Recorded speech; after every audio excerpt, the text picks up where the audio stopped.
Wanna know how to use for each loop in Java? Well, no worries. In this video, I'm going to show you an easy step-by-step guide on how you can do it. It's super simple and easy, so let's get right into it. Now, first things first, we have this code right here. We have a string bracket called callers with two values.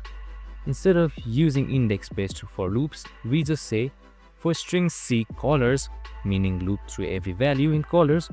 This avoids index errors and makes your code cleaner. It works with array list, even has snap keys. If you're ever looping through a collection, use this style. It's readable, safe, and beginner friendly as well. And that's it, super simple and easy.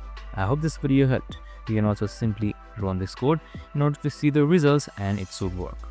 Make sure to like, subscribe, and tune in with us for more of these videos. See you in the next one.